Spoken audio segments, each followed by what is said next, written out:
Muy buenas tardes. Nos encontramos en el tercer conversatorio organizado por el Laboratorio de Estudios de la Imagen, que pertenece al Departamento de Artes Integradas de la Universidad de Playa Ancha y de la Facultad de Arte de la Universidad de Playa Ancha. En esta ocasión, el tema que nos convoca es el territorio entendido como paisaje sonoro. Hola, buenas tardes. Mi nombre es Ailín Carmi, yo soy musicóloga académica también de la Facultad de Arte de la Universidad de Playa Ancha y tengo el honor de moderar esta sesión con dos grandes invitados. Tenemos aquí a Ricardo Lobos. Él es profesor de educación musical, egresado de la Universidad Católica de la egresado de la Pontificia Universidad Católica de Valparaíso. Tiene vasta experiencia en clases en niveles básicos, secundarios y universitarios. También es músico, es compositor y también es intérprete de música para teatro. Él también es coordinador de prácticas pedagógicas de la Facultad de Arte de la Universidad de Playa Ancha. Es egresado del Magíster en Arte Mención Patrimonio de la UPLA. También es coordinador artístico de dispositivo cultural de la Sala Valparaíso Profundo, que tiene a cargo algunos proyectos también de patrimonio del Ministerio de las Culturas. Y aquí a mi derecha tenemos a Fernando Godoy. Él es artista sonoro y gestor, director de Sonami Arte Sonoro, donde desarrolla el Festival Sonami, la revista Aural, la cartografía audiomapa.org, el sello Sonami Records, el medio experimental radiosonami.org, y además gestiona el espacio base dedicado a las prácticas sonoras de Valparaíso. Como artista, su trabajo está dedicado a la investigación del sonido y la escucha como experiencia y fenómeno social, realizando exhibiciones y performance en Latinoamérica, América del Norte y Europa. Vamos a tener una breve presentación de cada uno de los invitados y luego una sesión de conversación de preguntas y respuestas aquí con todas las participantes. Ricardo. Bien, muy buenas tardes, muchas gracias, Eileen. Muchas gracias por la invitación también a todos a esta conversación. La verdad es que el tema es muy interesante, territorio entendido como paisaje sonoro. Me resulta interesante porque se conecta con las cosas que yo he hecho para atrás y lo que estoy haciendo ahora. Lo que he hecho para atrás en el pasado tiene que ver con lo artístico, ¿no es cierto?, con la creación, con el rescate también sonoro en términos como de la captura, más que el rescate, la captura sonora de algunos sonidos, valga la redundancia, que he utilizado en algunas creaciones musicales esencialmente para teatro, y también ligado un poquitito ese como un desarrollo más artístico, y un desarrollo educativo también ligado a la educación. Ya desde mi labor como docente también considero muy importante entender este paisaje sonoro y dar a entender este territorio también, este imaginario a los estudiantes, a los formadores de formadores, que serían como los futuros educadores, pero también a los niños, porque sigo en la educación pública dando la pelea, ¿no es cierto? Creo que cada vez más hay que darla desde ese territorio también, ¿no es cierto? De gente que tiene menos acceso a... Entonces, muy interesante. Yo ahí, en este sentido, veo dos cosas. Un paisaje sonoro, desde la mirada educativa, donde tomo como un referente a Murray Schafer, ¿no es cierto? Eh, creador, investigador y pedagogo canadiense, ¿no es cierto? Y hay tres premisas.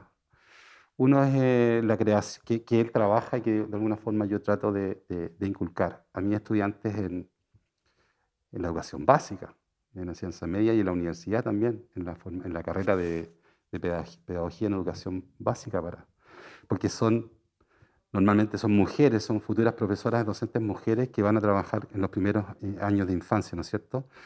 Crear conciencia de los entornos sonoros que habitamos. O sea, ahí está muy ligado a la toma de conciencia, ellas primero como educadoras, nuestros jóvenes en las aulas, ¿no es cierto? La conciencia de cuáles son nuestros paisajes, donde solemos recurrir, habitar, recorrer, ¿ya? La otra premisa es la relación con las cualidades del sonido en la enseñanza. O sea, hay básicamente 4, hay más, pero tenemos la altura, la intensidad, la duración, el timbre, ¿ya? Y eso lo integro a esta relación, a esta toma de conciencia de la sonoridad, de ese paisaje sonoro del hogar, ¿no es cierto? El paisaje sonoro también de los entornos, del colegio, del aula, ¿no es cierto? Una toma de conciencia, por ejemplo, como docente, de lo que es ruido, ¿no es cierto? De lo que significa hablar frente a un curso de 30 niños, de lo que significa el cansancio vocal también de los educadores, de las educadoras, también de eso, tratar como de dar esa lucha constructiva, ¿no es cierto?, en positivo de esta toma de conciencia de los niños de básica y secundaria que me ha tocado trabajar con ellos y que aún sigo trabajando con ellos. Y también, la tercera como idea que desarrollo también desde ahí, tanto para educadores como para los estudiantes, es el uso y abuso de los elementos tecnológicos. Chile está permeado hace años ya por la tecnología, ¿no es cierto? Y sobre todo el consumo de tecnológicos, aparatos, celulares, ¿no es cierto? Y eso ha permeado las costumbres también de este abuso, este consumo desenfrenado, ¿no es cierto?, de muchos estudiantes que están hasta altas horas de la noche jugando. Y eso, ¿cómo hacemos tomar conciencia de esos elementos diariamente? Porque al otro día están con sueño, están fatigados, están cansados, hay un cansancio energético, auditivo, visual, ¿no es cierto? Entonces son 3 elementos que, bueno, podría hablar un montón, pero desde ahí me interesa mucho ese territorio educativo, podríamos decirlo, ese territorio de la enseñanza, ese territorio de la toma de conciencia y ese territorio que tiene que ver mucho con la contaminación sonora, ambiental, ¿no es cierto? Con esta, respeto, esta conciencia por el silencio, por ejemplo. Necesitamos tanto aprender a escuchar, a escucharnos, a reencantarnos con el oído. Somos tan visuales, ¿no? Vivimos un mundo tan visual, pero desconfiamos de lo que a veces escuchamos y no sabemos cuál es el sonido, la procedencia, y como que tenemos ese miedo, esa desconfianza. Ahí hay un elemento, lo que Murray Schafer también le llama la ecología acústica. Es súper interesante mirarlo desde ahí también. Bueno, no sé si podemos ver un trabajo, paisaje sonoro de una futura educadora de la Universidad de la UCA. Ella vive frente al Congreso y la idea básica era, miren, básico, graben en diferentes horas del día, graben el paisaje sonoro que ustedes habitúan o donde viven o el que quieran. Un pasaje, el mall. Y aparece, y escribamos sobre eso, reflexionemos sobre eso. Entonces, ese trabajo tan simple como sacarle una radiografía, una foto al lugar, ya es una llamada de atención para ella, algo que nunca habían reparado, en el cual habían reparado. Yo vivo frente al Congreso. Hay una imagen política ahí también, ¿no es cierto? Pero también está el sonido de esa ciudad, de ese entorno, que a diferentes horas del día va cambiando también. Entonces hay un movimiento, es el movimiento sonoro de la ciudad también, y en la tarde como cambia la luz, cambia el sonido, y bueno, tiene que ver con elementos de la contemplación también, casi, ¿no es cierto? Pero este simple trabajo que yo hago en media y hago pasar por la experiencia, que es súper importante para los futuros educadores, que pasen por la experiencia un poco de indagar, de investigar, aparecen escritos súper interesantes de ellos, reflexiones súper interesantes. Entonces, lo que yo trato de enseñar ahí es que tienen que pasar por la experiencia para después enseñar a un niño. Si no paso por la experiencia, a lo mejor no necesitas tanta teoría musical, porque ya tienen que enseñar música, pero pasa por la experiencia sonora, pásala tú. ¿Qué pasó contigo? ¿Había hecho este trabajo alguna vez en tu vida? Entonces, ahí hay una reflexión súper interesante y salen muy buenos textos. Bueno, este es un trabajo que quería mostrar así súper sencillo de paisaje sonoro en esta mirada de la educación. Y la otra mirada del paisaje sonoro que tiene que ver más con mi práctica artística, tiene que ver con el teatro. Ahí yo reconozco un territorio, un imaginario desde hace hartos años. Yo a los 15 años andaba haciendo teatro infantil en el Parque Italia, digamos, con 2 amigos actores. Entonces estudié música, pero siempre he estado ligado al teatro. Siempre me inquietó mucho eso. Y obviamente, y de forma natural, fui como el músico de la compañía de teatro. Primero teatro en vivo y después, bueno, en hartas oportunidades. Y desde ahí, no sé si podemos escuchar algo.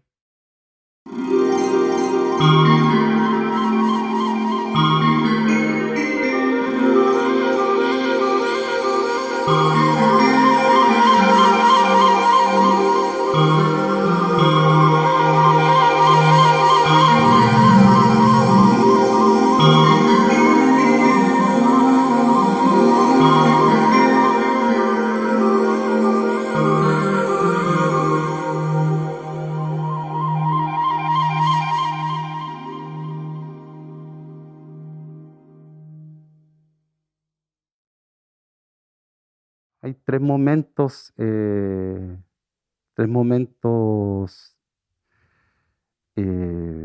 sonoros que yo rescaté de ahí. Y uno tiene que ver con una obra que hicimos como los años 2000, más o menos 2001, que contaba la historia, fue una investigación acerca de los piratas en Valparaíso. ¿Ya? Y bueno, y ahí está el mar, yo me fui como al puerto a grabar sonidos, a rescatar sonidos de las lanchas, de un montón de cosas también. Y también interesante el trabajo con los actores que ya están empoderados del personaje pirata del siglo XVI, XVII en Valparaíso, XVIII, ¿sí? Y de los lugares, ¿no es cierto?, donde llegaban, de estos tesoros, ¿no es cierto?, etcétera. Entonces hay una música ahí que yo rescaté, que después quizás lo vamos a poder escuchar, que se llama Zarpe, que justamente tú la escuchas y no sé, a mí me da la sensación, lo más importante que uno como artista esté convencido, creo yo, de eso, ¿no? De que el barco que elevó las velas y que vamos con el viento y vamos zarpando, ¿no es cierto? Y hay un territorio re bonito porque yo con los actores, con esos actores y con los actores que he trabajado después también, le hago como un cuestionario, así como unas preguntas, así, a ver, pero como así, como tu color preferido, como tu gusto, tu sonoridad. ¿Cuál es tu sonoridad? Tu voz. Entonces hablamos de registro vocal, de tu rítmica, de tu cuerpo.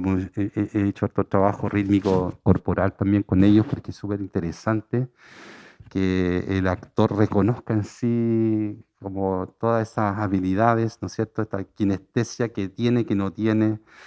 Por ejemplo, hay como una costumbre de contar todas las coreografías en 4. Entonces una vez tenía que hacer la música de un, de un incendio y, y decíamos, a ver, pues, había un coreógrafo y estaba contando todo en 4. Entonces dice, pero el incendio nunca ha sido así, coreográficamente. Sí. Era raro eso porque los actores estaban acostumbrados a contar en 4. Todo lo que hacían era marcarlo en 4. Entonces ahí tuvo que hacer un trabajo rítmico también como diverso, suelto, de que, claro, iban a seguir contando en 4, pero que eso era como más suelto. Entonces son cosas entretenidas que pasan. La segunda música, El Deseo, una obra también que tiene que ver con un territorio marino de la quinta región. Mujeres, Encarnación de la Abundancia, de la Tere Olivera, una actriz destacada, histórica aquí en Valparaíso, que hizo un trabajo con las viudas de de los pescadores de la caleta de San Antonio. Me gustaría ser presidenta de Chile, ser una sirena, tener un solo hijo, crecer y tener una linda casa, trabajar mucho, tener alas, viajar y conocer Francia. Me gustaría viajar por todo Chile, al norte y al sur. Me gustaría que nunca murieran mis papás, que no existieran los malos. Ser una doctora y tener un buen trabajo. Ser una buena hija, andar a caballo, nadar hasta el fondo del mar. Ser bailarina, me gustaría ser modelo, pescadora, ser corazón, ser agua, ser mar.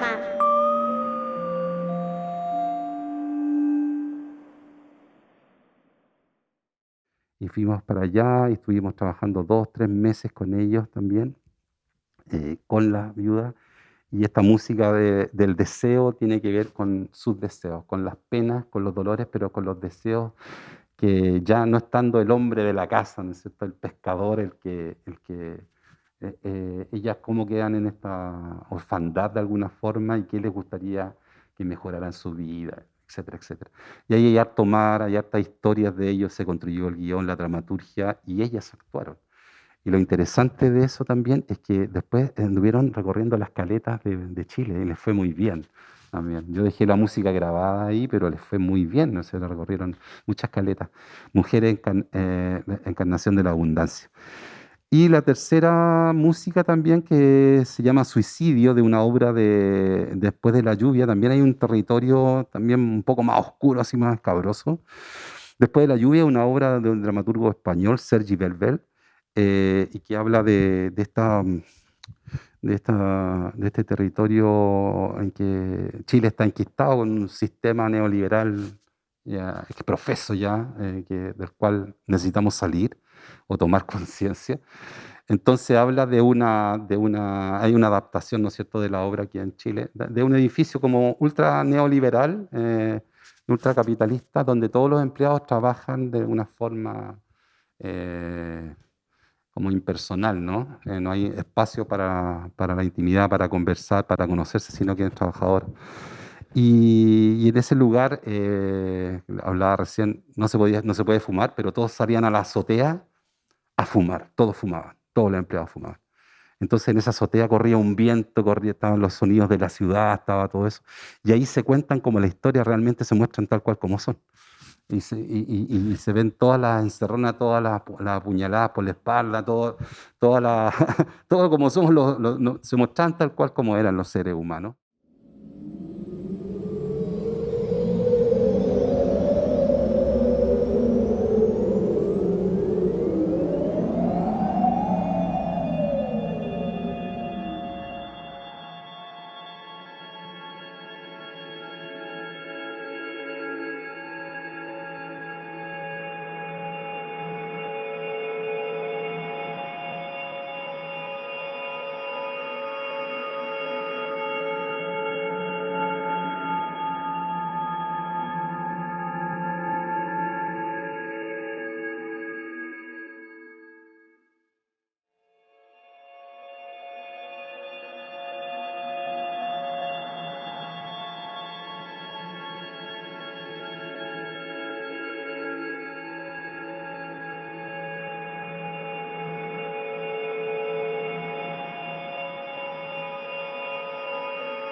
Entonces es interesante también, está muy bien escrita esa obra, y ahí también bueno, lo sonoro, una obra con tanto texto, cómo trabaja un sonido.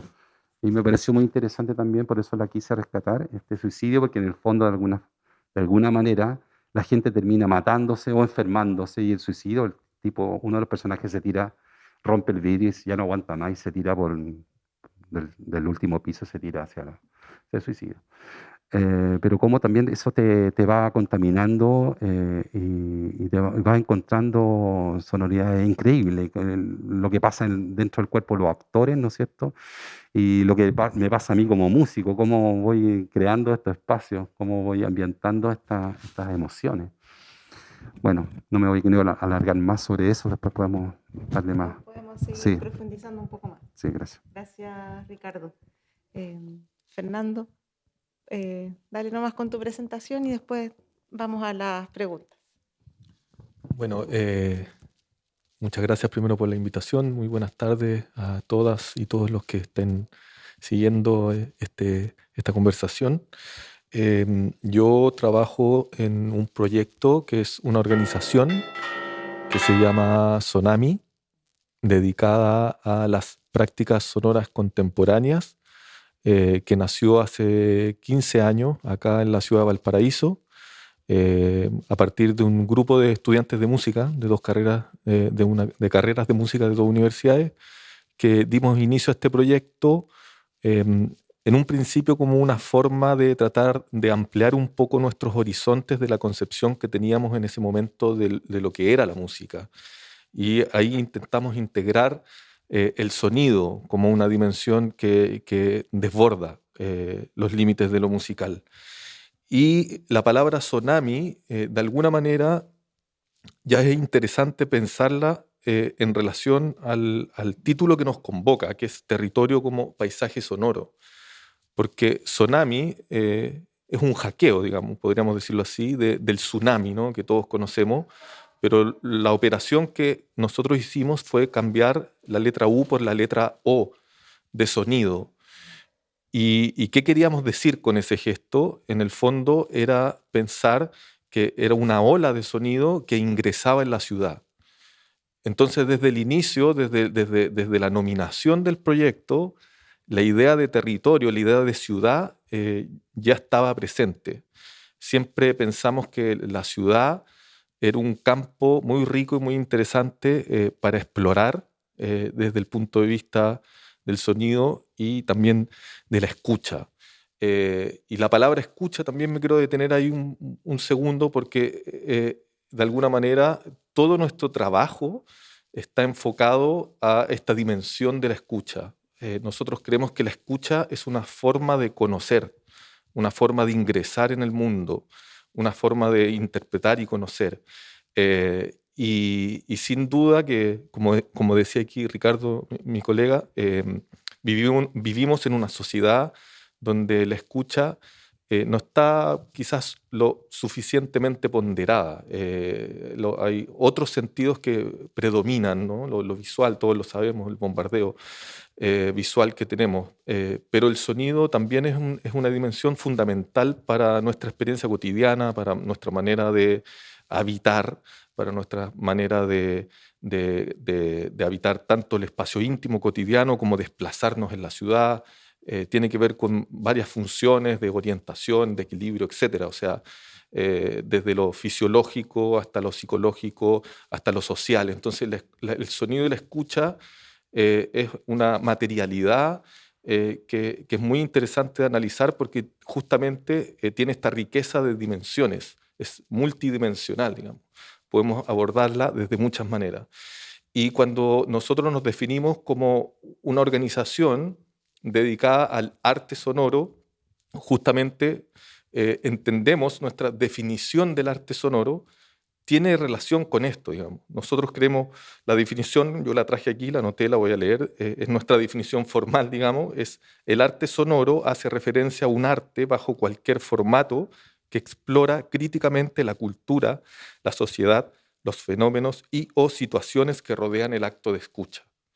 Eso quiere decir básicamente hay dos palabras aquí que me parecen interesantes de rescatar y de mencionar, que dice que opera bajo cualquier formato. O sea, el arte sonoro ya como definición es una disciplina artística que se encuentra dentro de un rango entre otras disciplinas artísticas que podríamos identificar como la música, quizás más experimental por un extremo, hasta las artes visuales. En todo ese abanico entre medio, en ese intersticio, se ubica el arte sonoro como lo entendemos nosotros. Pero también esta definición que tenemos como Sonami habla de que este arte sonoro explora críticamente la cultura, la sociedad y los fenómenos que rodean la escucha. Eso quiere decir que hay un interés manifiesto de vincularse con las distintas dimensiones del sonido y de la escucha. No solamente, digámoslo así, lo estrictamente estético, sino que también otras dimensiones que escapan y van más allá también. Entonces, todo nuestro trabajo gira en torno a estas ideas y sin duda que el territorio, la audición es nuestro territorio, pero este territorio se desenvuelve, en nuestro caso, en la ciudad de Valparaíso. Eso como primera cosa. También para quizás explicar un poquito qué es Sonami. Bueno, nosotros trabajamos básicamente en torno a tres líneas principales. Una tiene que ver con el fomento de la disciplina artística, de esto que hablamos del arte sonoro, y donde se ubica el proyecto más visible de nosotros, que es el Festival Sonami, como inició el proyecto el año 2007, pero también tenemos otras líneas que hablan de esto mismo, ¿no? Como de esta diversidad, de comprender el material con el que trabajamos. También tenemos un interés muy fuerte por lo educativo, igual que el colega Ricardo acá, y finalmente por lo editorial. Y ahí tenemos distintos proyectos, un diplomado en arte sonoro, una escuela de arte sonoro para niños y niñas, y por otro lado en lo editorial tenemos una revista que se llama Ural, que es una revista que reflexiona sobre el sonido en su cruce con otras disciplinas del conocimiento, y también editamos libros y editamos discos en distintos formatos. Dicho eso, quería entrar a un ejemplo específico sobre lo que hacemos, nuestras prácticas, y un ejemplo específico sobre el tema de esta mesa, que es territorio como paisaje sonoro. Cuando pensamos en el territorio, en nuestro caso la ciudad, uno de los proyectos quizás más emblemáticos que hemos hecho tiene que ver con comprender la ciudad como un gran instrumento, como un sintetizador en sí mismo, digamos, como un instrumento resonante. Si uno piensa así la ciudad de Valparaíso, la primera pregunta que aparece es, bueno, pero ¿cuáles son esas fuentes sonoras, ¿no? ¿Cuáles son esos sonidos de este instrumento ciudad? Y cuando nos hicimos esa pregunta, para nosotros fue bastante inmediato que esas fuentes básicas eran los sonidos de los buques, que son una sonoridad muy característica, que probablemente todos los habitantes de la ciudad no solo reconocen, sino que también valoran. Por otro lado, el sonido de las campanas, que tienen toda una historia, digamos, que está presente en la ciudad, es parte de su conformación también, y son fuentes de objetos sonoros que están ahí fijos. Quizás ya no tienen la significación que tenían hace 100 años, pero siguen ahí. Entonces, en base a estas dos fuentes sonoras, nosotros construimos una composición, básicamente, que duró una hora, una partitura experimental, donde además integramos músicos con instrumentos que fueran acústicos, pero que proyectaran el sonido, instrumentos de bronce, de viento, entre medio de las quebradas y entre medio también de los campanarios. Entonces, de alguna forma, teníamos una multiplicidad de fuentes sonoras repartidas en un rango de aproximadamente 3-4 kilómetros, que estaban coordinadas mediante cronómetros, interpretando una partitura que había sido diseñada para esto, digamos, diseñada para ser ejecutada con con esos instrumentos. Esta partitura se ejecuta un día domingo, durante el mes de enero, al atardecer, porque también ese es el momento donde la ciudad está más tranquila, está más calma, y todas estas fuentes pueden percibirse de mejor manera. Habían muchos desafíos al momento de realizar un proyecto como este. El primero es que hay ciertas variables que se escapan al control humano. Por ejemplo, las condiciones del clima. Si ese día hubiese habido mucho viento, por ejemplo, probablemente el concierto o los sonidos de los barcos y las campanas se los hubiera llevado, se hubieran ido mar adentro, o hubieran desaparecido, o hubieran sido más difícil de percibir. Afectan mucho las condiciones climáticas, también el tipo de humedad y otros parámetros que van determinando cómo se comporta el sonido mientras se desplaza, ¿no? Por el aire. Eso era lo primero. También nos preguntaban dónde va la gente, dónde podemos escucharlo. Y bueno, esto era un experimento también, de escala urbana, ¿no? Era algo que nunca antes había hecho, por lo tanto nosotros no podíamos más que especular, pensar que en ciertos miradores la gente se podía convocar y imaginábamos que ahí más o menos iba a poder ser perceptible. ¿Qué pasó al final? Bueno, este proyecto se llama Concierto de Ciudad, 193 Hz. Se llama así, 193 Hz, porque cuando nosotros hicimos la investigación previa a la composición, analizamos cada una de las fuentes sonoras, el sonido de todas las campanas que iban a participar, el sonido de todos los buques con las sirenas que iban a participar, y cuando hicimos un promedio de las frecuencias fundamental, digámoslo así, la nota fundamental de cada una de estas fuentes, nos daba que era la frecuencia de 193 Hz, que sería algo así como el sonido del inconsciente de Valparaíso. Cuando hicimos este proyecto, bueno, ocurre que le llamamos concierto de ciudad, pero en la práctica no fue un concierto, porque cuando uno hace un concierto es una situación que uno tiene controlada. El concierto ocurre dentro de un espacio, digámoslo así, confinado, donde todos los que asisten a ese concierto pueden presenciar cada una de las fuentes de donde se emite este paisaje. En este caso, eso no ocurría. ¿Por qué? Porque las fuentes estaban muy distantes, porque estaban a distancias considerables. Entonces, finalmente, no era un concierto. Eran muchos fragmentos que cada una de las personas que escuchaba iba a percibir en relación al lugar donde estuviera. La idea de concierto, o sea, no desbordaba, sino que al revés, no era capaz de dar cuenta de lo que estaba realmente ocurriendo. Por lo tanto, ya el título también uno podría como ponerlo en cuestión, pero también era un enganche para poder explicar de qué se trataba esto. Entonces, para no alargarme más, lo voy a dejar hasta aquí para dar inicio a la conversación. Gracias, Fernando. Bueno, las dos presentaciones súper interesantes, hay claramente muchos temas en común que podemos ir, ¿no?, como desmenuzando. Lo primero que les quiero preguntar a los dos, para que cada uno me responda ahí desde su experiencia y su punto de vista, es porque los dos hablaron un poco de, ¿cierto?, de esta distinta jerarquía o esta distinta nivel de importancia entre los otros formatos a los que estamos acostumbrados, como lo visual, lo textual, ¿cierto? Y que lo aural, ¿cierto?, la escucha, de alguna forma está un poco en segundo plano en nuestra sociedad. Entonces, ya está identificado ese problema, los dos lo plantearon.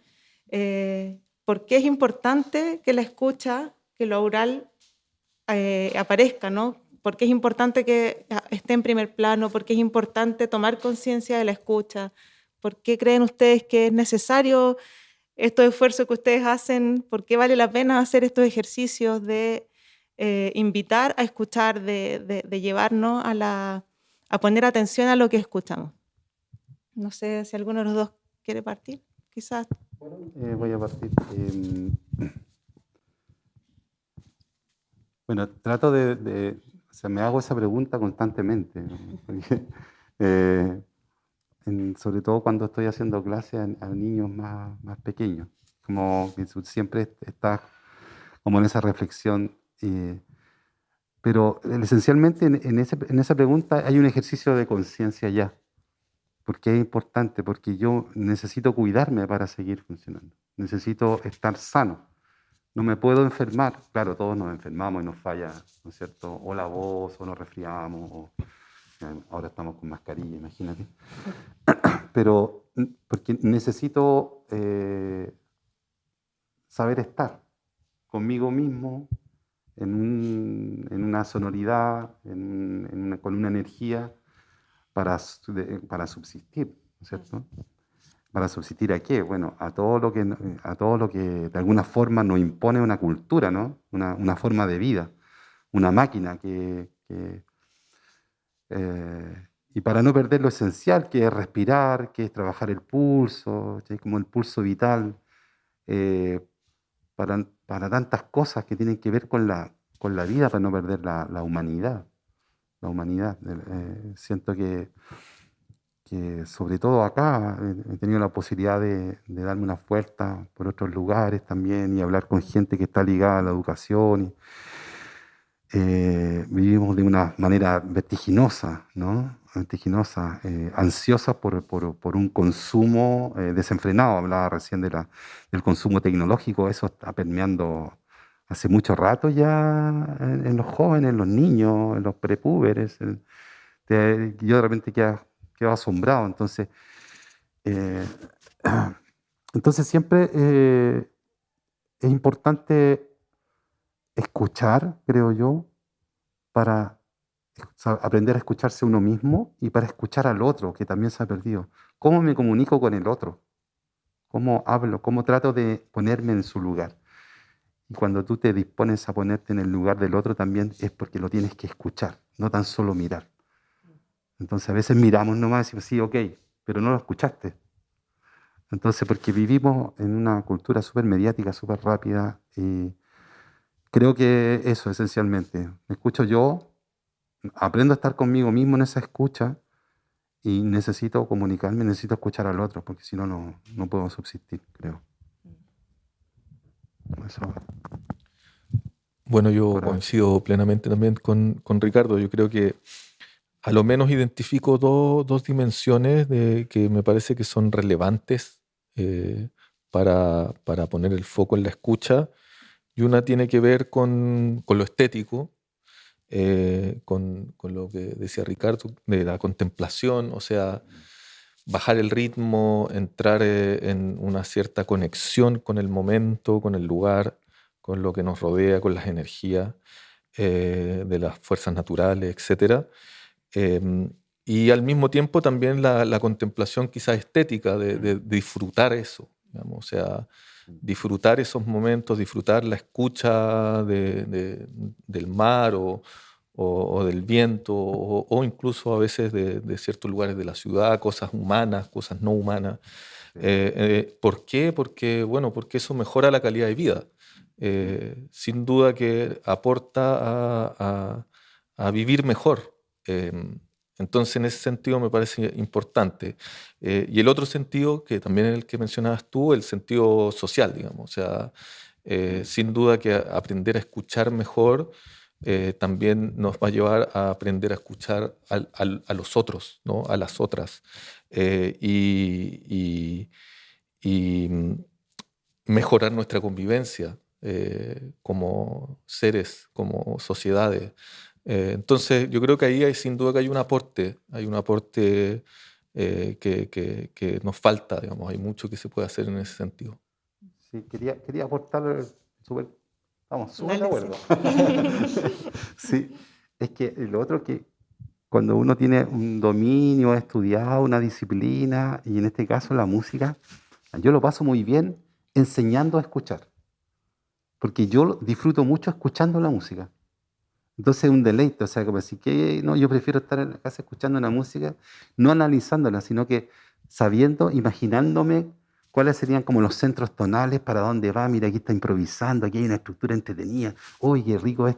Yo me vuelo en eso y digo, oh, interesante, porque te permite el entender la música, te permite irla develando, ¿no? En el momento que va sucediendo, y eso es súper entretenido, lo paso muy bien. Y enseñar eso, como los centros tonales, la tónica, la fundamental, mira, aquí subió la melodía, aquí bajó, mira, aquí está más fuerte, está más despacio. Enseñar eso a los chicos también es muy interesante. Enseñarle a una chica de 22, 23 años que va a ser educadora y que va a trabajar con niños es una responsabilidad profesional, ética. O sea, creo que es súper importante eso. Porque también veo la otra cara y he ido a jardines infantiles dentro de la cosa de las prácticas y de repente escucho puro reggaetón, por ejemplo. Pero no hay problema con el reggaetón, que exista, si ya existe. El problema es que es lo único que se escucha. Entonces están las tías disfrutando más ellas que los niños, ¿no? Entonces metemos a todos en el mismo saco y creo que eso es injusto con los niños. Eso. Sí, perdón, y ahí yo creo que lo mismo que decía Ricardo es aplicable, digamos, al paisaje, ¿no? Sí, a disfrutar, tal como podemos llegar a disfrutar la música, también conectarnos así con los paisajes. O sea, tú mencionaste a Murray Schafer, y Murray Schafer también decía eso, como de la poder desarrollar esa capacidad de escuchar el mundo como si fuese una música. sí. Y a veces uno no se da cuenta, pero puede estar pasando enfrente de nosotros, digamos, y basta como conectarse un poco y siempre aparecen esos momentos epifánicos, digamos, de la escucha. Y es un ejercicio, un músculo que hay que ejercitar, como todos los otros. Gracias. No sé si... Yo tengo más preguntas, pero no sé si Gisela Yo o Sol tienen- quería aprovechar el tema del paisaje por una situación que tiene que ver con el dispositivo también. En el tema de la pandemia, yo empecé a tener la práctica de irme al borde costero bien seguido y con música, audífono, y en un momento empecé a tener que decidir si escucho la música o escuchaba el mar. Depende de la canción, el mar. Pero sin embargo, que ahí tiene que ver con lo discriminativo del propio dispositivo. Pero cuando uno va en un bus, yo audífono 100% porque no me interesa escuchar las conversaciones de otros. Pero sí tuve que hacerme la pregunta de por qué estoy caminando frente al mar con un dispositivo que me inhibe el otro, y ahí uno empieza a darse cuenta del gran pecado que gracias a la pandemia siento yo que uno ha recuperado el tema de la contemplación, el paisaje y la experiencia, incluyendo lo sonoro, de esa insensibilidad donde lo visual finalmente es lo que predomina y incluso, además yo tengo como buen oído por algún motivo que escucho cosas muy a distancia, hace que existe un espacio como de mucho desconocimiento que cuando uno escucha un sonido y no lo reconoce, se produce una sensación negativa. Pero frente a lo que es la imagen, es siempre como que uno tiene una solución frente a lo que está viendo, como que uno tiene una respuesta frente a eso. Pero frente al sonido no. Entonces yo creo que ahí hay un espacio súper interesante de la gran posibilidad que permite estar alerta a eso, digamos, tenerlo como una alternativa súper interesante. Bueno, me parece... Podría seguir, pero... Sí, o sea, que agarrándome de lo último que tú dijiste, claro, porque creo que el sonido, por definición casi, es más ambiguo que lo visual, ¿no? O sea, cuando vamos, no sé, cruzando la calle y nos toca la bocina un auto, rápidamente nos damos vuelta para complementar esa información con la mirada y ahí entendemos, ok, está lejos, no me alcanza a atropellar, digamos. Pero solamente con el sonido uno no podría realmente saber. Falta información. La mirada tiene mucha información. La escucha no tiene tanta. Deja un campo ambiguo que queda abierto a interpretar y también a fantasear, que creo que es lo interesante desde el punto de vista de los creadores o de la creación respecto al sonido, que tiene ese nivel de indefinición que nos permite explorar y también ficcionar, ¿no? Creo que eso es una cualidad intrínseca, de alguna manera, de lo sonoro. Sí, hay algo también que tienen otras culturas. Me estaba recordando, hay un método que se llama BAPNE, de metodología de didáctica musical, y que nace de las tribus africanas. Hay un español que es el creador del método y que va y convive con las tribus específicas en África, y ellos, su forma de vida es súper musical. O sea, ellos tienen que ir para allá y van todos en fila y van todos en un balance, como dicen los brasileños, así como, y van cantando un rito, una canción, y después se termina, y cuando termina la canción es porque llegaron a ese lugar. Entonces él cuenta muchas cosas que tienen que ver con una cultura de la sonoridad y de la conexión con la naturaleza, que a él le llamó mucho la atención, y extrajo muchas ideas de ahí para mencionar que BAPNE, no me acuerdo exactamente, pero tiene que ver con la imagínate, con la neurolingüística, tiene que ver con lo kinestésico, tiene que ver con las emociones. O sea, desde ahí él se inspira para un método súper completo y que recoge toda la metodología, digamos, la didáctica de Orff, de Dalcroze, de Kodali, ¿no es cierto?, de los juegos, del caminar, de la kinestesia, de la expresividad. Entonces, en una tribu africana. Entonces, y ellos tienen súper solucionado lo visual, pero también tienen súper desarrollado lo acústico. Lo mismo en nuestros pueblos originarios, también es lo mismo. O sea, ¿por qué no lo entendemos así? Nosotros estamos en una cultura súper occidentalizada, muy rígida, aprendimos la música desde una mirada muy europeizante, occidental. Entonces como que aprendemos un formato nomás, pero siento que lo interesante es como abrirse. Pero antes de abrirse, creo que la toma de conciencia es fundamental. O sea, lo que te pasa a ti, el borde costero, la reflexión que puedes hacer con un niño, o lo que estamos haciendo acá es trascendental para abrir ese campo auditivo del que no vemos.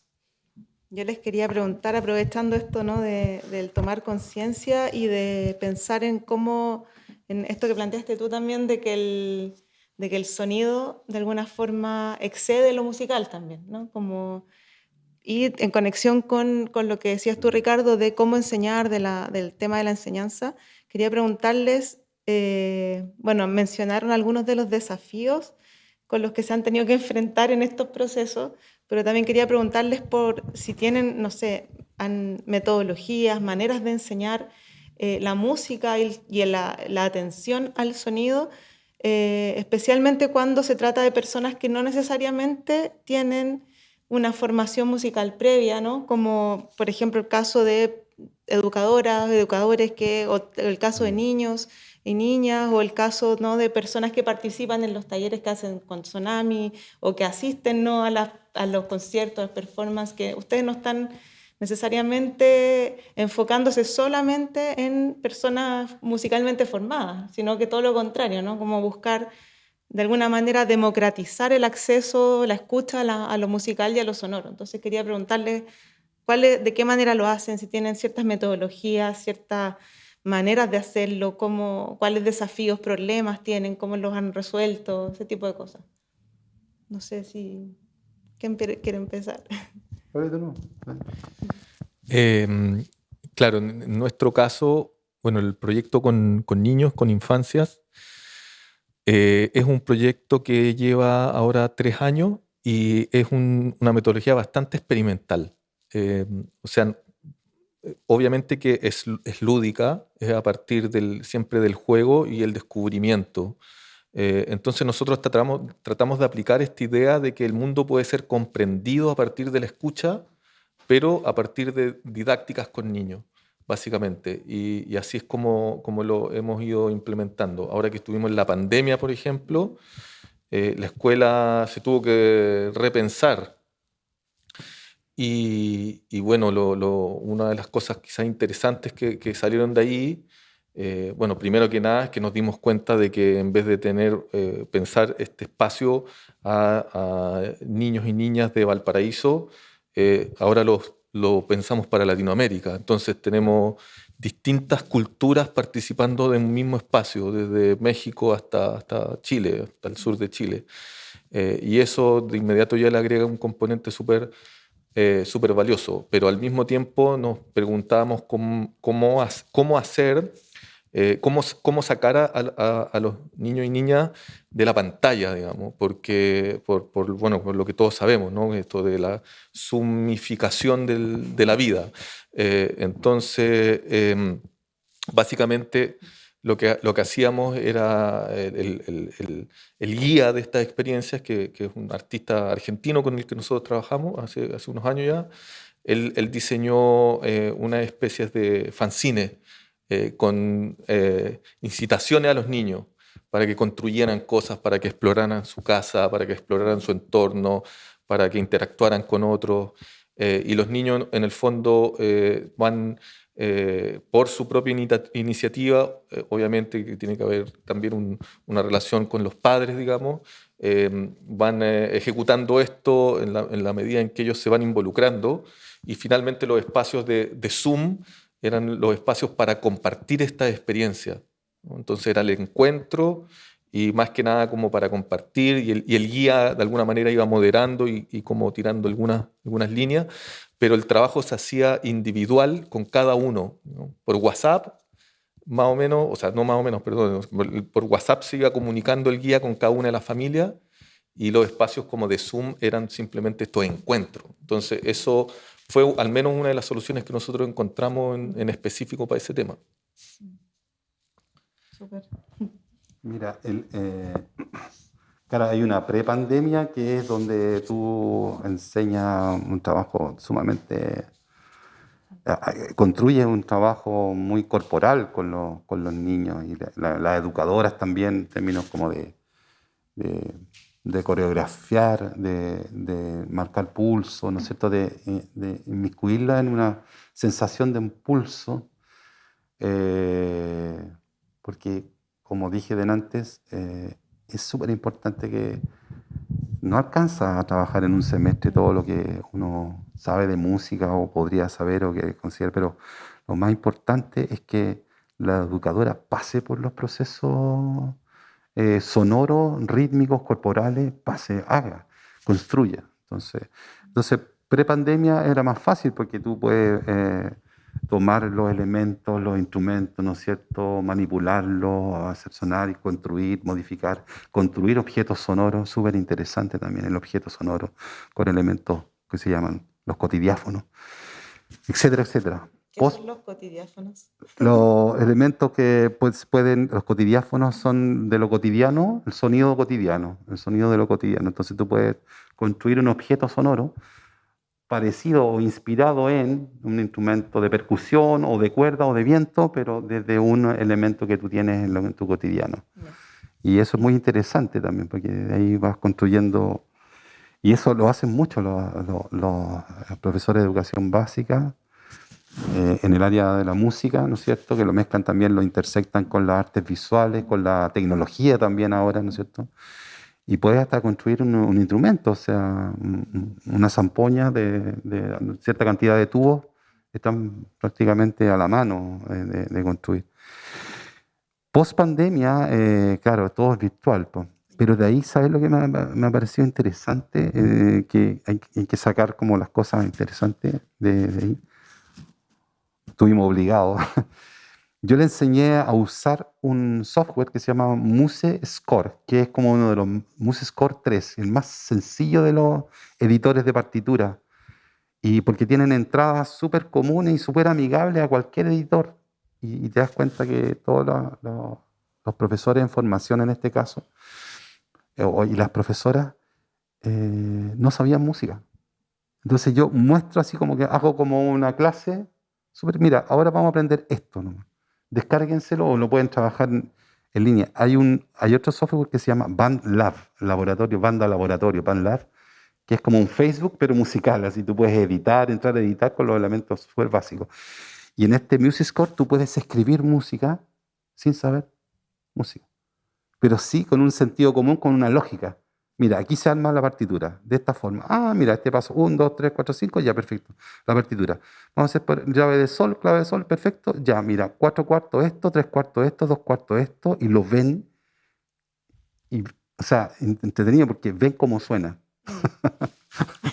Ven cómo suena, así, literalmente. Profesor, no sé, pero lo estoy viendo y lo entiendo. Mira lo potente de lo visual. Lo estoy viendo y lo entiendo porque va el cursor marcando los pulsos y va sonando la música y todo.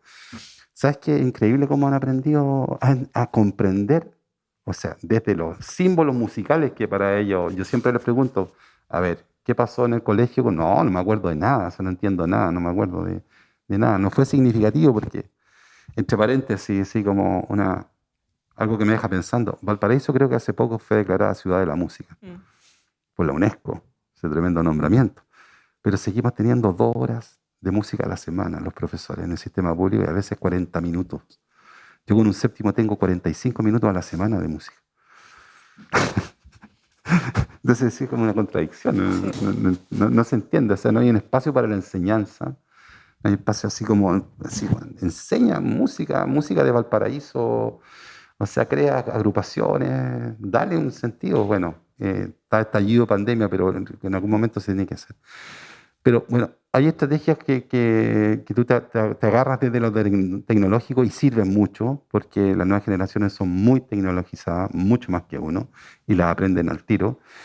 Y obviamente que tenemos que en la vuelta volver a lo presencial, que no sé cómo va a ser una mezcla híbrida de algo, pero yo sigo insistiendo que la música es un fenómeno sonoro, o sea, como el sonido, es sonoro, es presencial.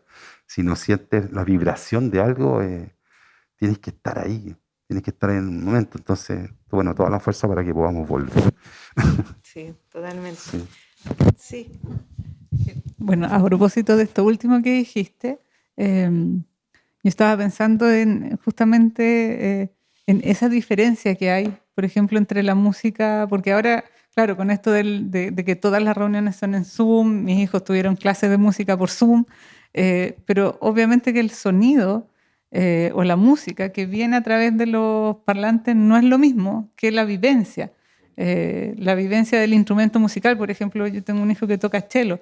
El hecho de sentir esta resonancia, por ejemplo, en el pecho cuando toca cello, yo siento que lo transporta como a otro lugar, que es distinto cuando tenía las clases por Zoom con el profesor y él tocaba y él escuchaba a través, digamos, del computador. No es lo mismo que la vivencia. Entonces, como que mi reflexión en realidad no es ninguna pregunta, es una reflexión en torno a esto, o sea que finalmente estos dispositivos digitales, así como a nosotros nos pasa con las imágenes, en que es distinto hacer una imagen con un dispositivo digital que hacerla con una película, digamos, y meterte al laboratorio y hacer todo este proceso.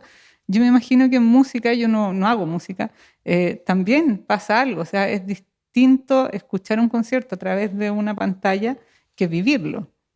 Y me imagino que pasa también algo con las personas cuando están ahí en el proceso. Digamos, insisto, no es una pregunta, una reflexión. Claro, porque está el fenómeno también ahí de la música en vivo, pues, que es Sí. otro tipo de encuentro con la música, pero que eso siempre ha convivido también, o sea, no siempre, desde que se inventó el fonógrafo ha convivido con el formato grabado. Entonces también ahí hay como que tienen distintos roles, distintas funciones, y ciertamente uno tiene un tipo de experiencia que es mucho más tal vez emotiva, más física, que es el formato en vivo, ¿no? Que el formato grabado, que tiene otra función de difusión, de registro, de otro tipo de experiencia tal vez más individual también, pero al mismo tiempo también masivo, porque gracias a eso es que podemos escuchar músicas de distintos lugares del mundo al mismo tiempo, y claro, frente al mar en vez de escuchar el mar. Pero sí, yo creo que hay muchas preguntas, ¿no? No sé si querías decir algo. Sí, es que yo creo que es interesante ese punto, el tema que tú tocas, que en el fondo es el tema de la performatividad, ¿no? Y finalmente el sonido, la música es tiempo, ¿no? Es algo que acontece, es acontecimiento, ¿no? Y justamente ahí está esa dimensión que lo digital no puede abordar, no puede abarcar. Y la presencia es eso, ¿no? Encontrarse para presenciar esas performatividades, ese acontecimiento que acontece, que ocurre, ¿no? Y del cual somos o participantes o testigos en algunas veces. Entonces, ahí hay algo, sin duda, que no es irreemplazable. Yo sé que estamos medio ya en el límite del tiempo, ¿no? Quedan Pero todavía unos minutitos. ya, pero a mí me quería hacer una apreciación respecto del territorio y la memoria. Porque mientras hablaba Ricardo, que es lo que interesante de esta conversación es justamente eso, es que a partir de la escuchar al otro, uno empieza a desviarse a experiencias que tienen que ver con lo que te están planteando.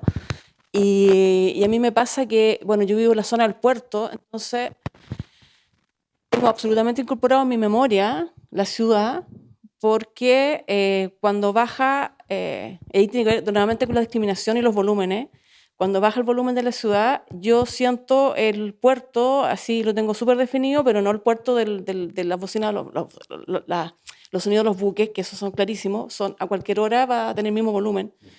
Pero el puerto tiene el tema de las grúas, el tema del movimiento, el tema de los bocinazos de los camiones, etc. Y eso me lleva a pensar que hay una relación directa con la memoria. ¿Por qué? Porque yo viví en otra ciudad y me costó mucho y iba vinculándose, siento yo, la sensibilidad de tener clarísimo en esa inconsciencia al sonido de que estás en otro lugar, que es un lugar que no te corresponde. Bueno, estoy pensando en el primer inicio de llegar a una ciudad a vivir, de que en ese plano de cuando uno se duerme hay una conciencia, no hay conciencia de que el sonido siempre está recordándote de que ese no es tu espacio, porque los sonidos son distintos, sonidos cotidianos. Entonces me parece interesante esa lógica que se da pensando en el título del conversatorio, digamos, territorio sonoro, como vinculado a la identidad y la memoria también. Claro, el sonido también hay como un espacio, como un imaginario de lo urbano, ¿no? Del lugar de pertenencia, el lugar donde uno vive, tal como esto de que los olores nos traen recuerdos de otros lugares o personas. Los sonidos claramente también lo hacen. Y es interesante como esto que planteaban ustedes al comienzo, esta idea, ¿no? Que la escucha también ha ido que no hay una conciencia tan clara de la escucha, de lo que nos hace recordar, de como más allá, ¿no? De la música, que tal vez es más explícito con la música, pero con los sonidos tal vez no es tan explícito y es más difícil hacer, ¿no? Esa...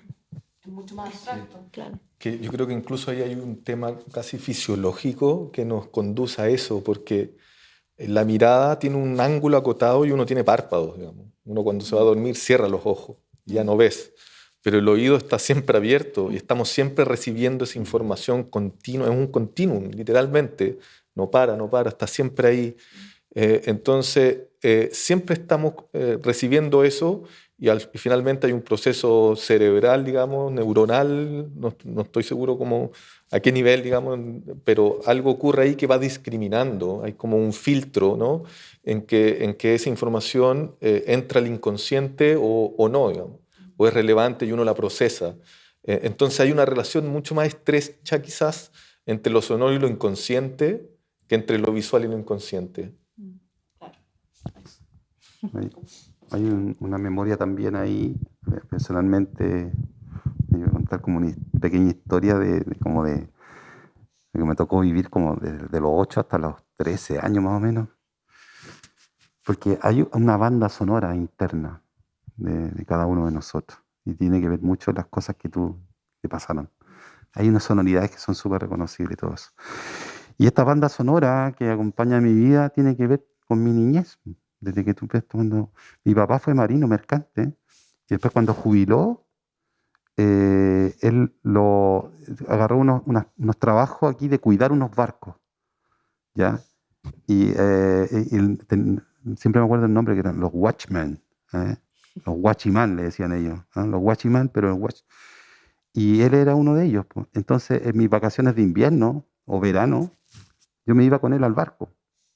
Entonces a veces nos cerraban el puerto en invierno porque había unos tremendos temporales en los años 80, pero tremendos temporales, y a punto así como de naufragar. Un barco ahí al lado del dique, pero tremenda ola. Y imagínate el sonido de eso, la sonoridad de ese viento que te pegaba así. Yo esa cuestión la tengo desde chico y digo, chuta, yo fui marino.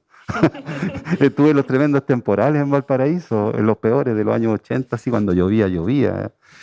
Y también estuve en esa calma chicha tan bonita también que tiene Valparaíso como la de ahora, pero más sin viento y pescando.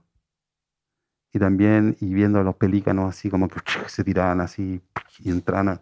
Todas esas sonoridades como de los silvestres de Valparaíso, así que está ahí, de los pájaros y de repente los lobos marinos que aparecían y esos sonidos también los tengo súper grabados. Entonces, y eso para adelante, así cuando es una obra relacionada con lo sonoro, me encanta porque me meto súper profundamente a esa sonoridad que uno lleva dentro. Y tiene que ver mucho con lo que tú dices, con la memoria. Mucho que ver con eso. Bueno, Bonito, ya estamos sí. en los últimos minutos. No sé si hay más preguntas, comentarios, reflexiones finales. Pero a mí me pidieron que nos mantuviéramos en el tiempo. Sí, estamos entonces. Bueno, muchas gracias Fernando y Ricardo por las presentaciones y todas las grandes iluminaciones que nos trajeron hoy día. No, gracias a ustedes también. O sea, yo creo que siempre es interesante detenerse a pensar sobre estos temas, sobre la escucha, sobre el sonido. Para mí siempre es un placer, así que muchas gracias por la invitación y también articular estos cruces también disciplinarios, ¿no? Entonces, muchas gracias. Y gracias también a Gisela y a Gasol por dar este espacio también, porque siendo que es un laboratorio de la imagen, estamos hablando del sonido. Eso es algo súper interesante también, interdisciplinario y muy importante. Así que gracias también por el espacio.